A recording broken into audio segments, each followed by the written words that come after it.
is LifeStyle Indy with Julie Patterson on Freedom 95. Thanks for tuning in today. We're going to talk about plantar fascia. Plantar fasciitis. You've had it. I know you have. I see you shaking your head. We're going to talk about how you can avoid it and what you can do if you have it. With us today, our guest is Ursula Booth. She's a physical therapist right here in Indianapolis. Welcome to the show. Thank you, Julie. Thanks for having me. Oh, you betcha. You're the clinic director at Team Rehabilitation. So by the name, I'm guessing you help people when they have some problems. That is correct. We have about 14 clinics here in the Indianapolis area. Oh, wow. And we address all sorts of problems related to musculoskeletal.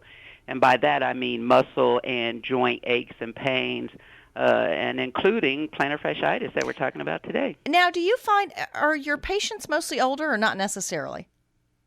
Oh, not necessarily. Mm-hmm. The age range we see in our clinics as young as 10 and as old as 99. Oh, my goodness. What's the youngest patient you've seen with plantar fascia?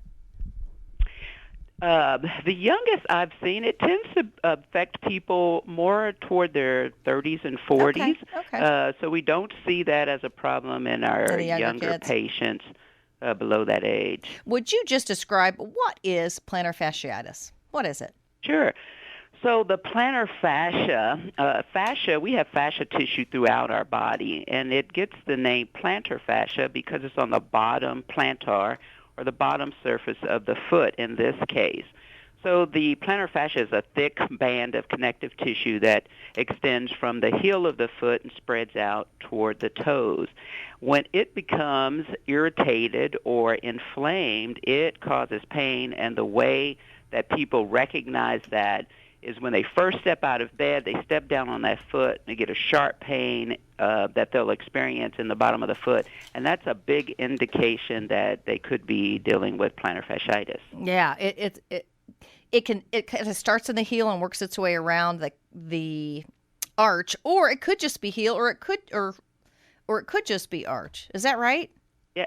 That's correct, yeah. Okay. And a lot of times these problems originate into the calf of the leg, or maybe there's something wrong with the hip or knee that has changed the way the body takes weight bearing through the leg, and that can be another thing that can cause that to become irritated. I think that's interesting because it's all related. And then, correct. Your gait changes, and then something else goes wrong because you're walking weird or not the way you're supposed to, or using the correct muscles, it's all related. Absolutely right. Yes, it's all connected, and that's one of the ways in which physical therapists excel in the healthcare arena, because when you come in to see a physical therapist, we're not just going to address that point of pain. We need to examine really the whole body to determine if there's a problem somewhere else that maybe is causing that pain a person may feel in their foot. Isn't that crazy? We're talking to Ursula Booth. She's a physical therapist with Team Rehabilitation locally, and we're specifically kind of drilling down on plantar fasciitis. It's that pain that you feel in the arch of your foot or the heel in your foot. Oh, what's your fur baby's name? Oh, that is Pepper. She is actually our therapy dog, and we just had a clap of thunder, and she was responding to that. Yeah. Oh, God love her. Okay, so the pain that comes with plantar fasciitis, it can be it's very sharp, and it really does hurt a lot. So let's talk about some of the solutions that you give your patients. I was doing some reading, and these are some of the things that I've done or suggested to other people that have had this. Sure. One of them being that frozen water bottle that you rub your foot back and forth on. Roll it on that. Yes, you can use that. Also, a tennis ball will help, and by the pressure of the tennis ball or frozen bottle of water, it helps to eliminate some of the inflammation, warmth that's at the bottom of the foot, and it spreads out that fascia through that pressure of rolling that back and forth on the bottom of the foot to help alleviate some of those symptoms. Stretching is also very important. Again, pain may be in the bottom of the foot, but the plantar fascia actually is connected to the Achilles tendon. People probably know that term, as well as muscles in the calf of the leg. And so stretching those areas can also help with some of the problems and pain that people feel in the bottom of the foot. Right. So we've talked about massaging, stretching, Correct. something that's hard for runner or just athletes to do sometimes that get this is resting. They don't want to rest, but you tell them to rest it Right. anyway, right? Yeah, it's important that people try to maintain some level of activity, but, when the pain becomes too uncomfortable, we need to back off of it a little bit. And so giving an opportunity to have the feet up, elevated, resting, so you take some of the pressure off, can help. And then while you're doing that, you can also just stretch the foot out with a towel around the base of the foot, pulling it toward you. So while you're non-weight bearing, you can stretch it out and help that during a resting time. When do you do that? Do you do that in the morning, in the evening, middle of the day? How many times?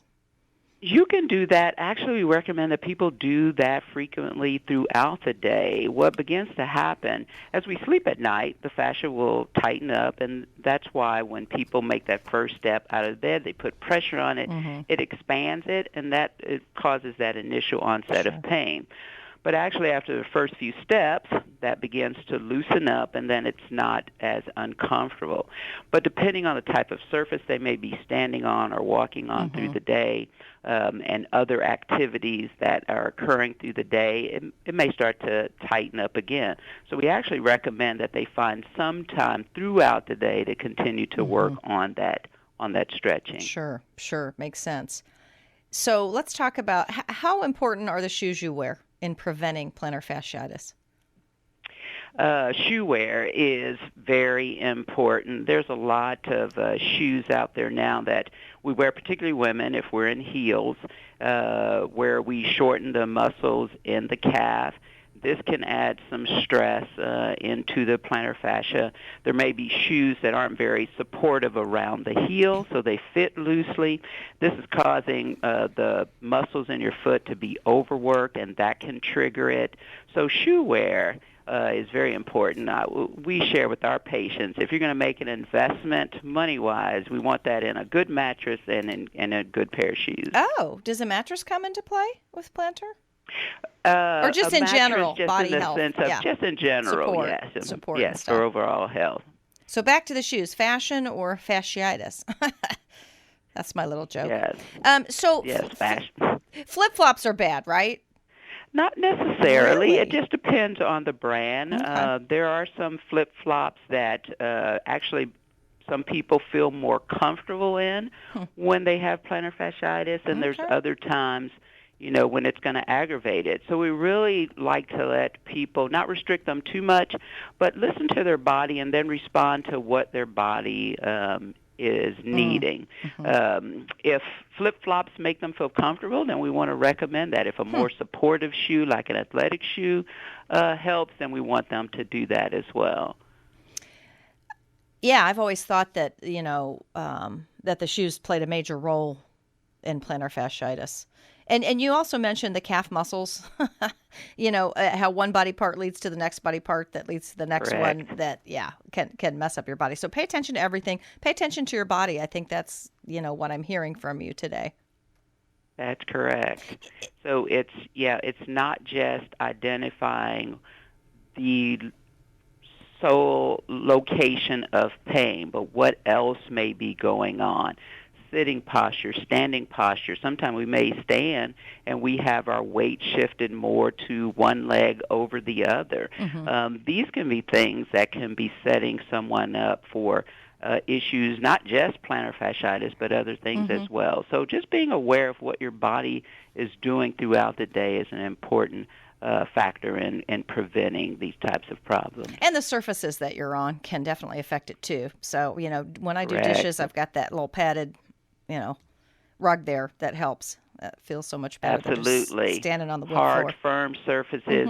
The folks that work production lines where they have to stand on concrete surfaces all day, you can imagine that, and then not having a supportive shoe on, how fatiguing it may be to the muscles in the leg and the foot. So definitely you want to be mindful of those types of surface areas.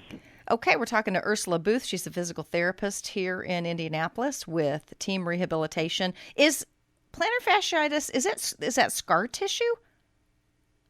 No, it's not. It's actually, anytime you have the term itis after a name, it indicates there's an inflammatory process that's going on. So the fascia has become irritated, hence the inflammation and the itis terminology. So after it does that, sometimes the tissue may thicken up when the irritation or inflammation has lasted for prolonged periods of time, and so it can seem as if it's scar tissue, but that's actually not what's forming there. And we can do treatments like instrument-assisted soft tissue mobilization, where we can use some type of tool to help stretch out or loosen up that tightening fascia. Wow, interesting. Do you ever have to do, as a physical therapist, you can pretty much tell if somebody's got it or not by feeling and looking. You don't really have to go do MRIs or anything like that. That's correct. Yeah. It's usually not necessary for someone to have any sort of imaging. Palpation or touching around the area is a huge indicator of plantar fasciitis, as well as I mentioned earlier, one of the main symptoms, those first few steps out of bed in the morning. After the foot's been in a resting position, and then you go to step down on it, it creates some pressure or tension in that fascia that has started to tighten, and that's an indication that that plantar fasciitis is present in the foot. Well, you've given us some great tips for that at-home management. If people need a little more assistance, how would they get a hold of one of your clinics? Is it? Sure. They can, we can, my clinic in particular can be reached at 317-677-0660. I'm on the northwest side of Indianapolis. And other clinic locations can be reached by contacting our website. That is www.team-rehab.com. And there are locations for all of the clinics throughout the Indianapolis area. And you probably have specialists at different ones that deal with different types of rehabilitation, I'm guessing. Plantar fasciitis is pretty it's a big one, common, so all of our clinics are equipped to deal with this and address this issue for all of our patients. Is one of the first things you tell them, though, like you need to examine your shoes? I'm just wondering what the first thing to a solution would be besides some of these exercises, because you still have to walk and live and do. Absolutely. So when people come in, we're going to be observing their shoe wear, looking at wear patterns on the bottom of the shoes when they come in, looking at just their overall posture, checking for tone, muscle tone in the legs, if there's weaknesses in some area that may be causing them to stress muscles or the fascia in the bottom of the foot. We'll assess all of those things and not just leave them with things they can do at home, even though that's an important part of the care. People come in, they may see a therapist for an hour, 2-3 times a week maybe, but they have all the rest of those hours of the week where they need to know how to self-manage these symptoms. That's what I was wondering. It can be challenging. Yeah, it can be challenging sometimes. It hurts. To treat this condition. Yeah, no, I agree with you. Ursula Booth is with the Team Rehabilitation. We appreciate your time today. Thank you so much for the information you've shared on the show. Well, thank you so much, Julie, and I appreciate you having me today. And you are listening to LifeStyle Indy on Freedom 95. You are listening to LifeStyle Indy.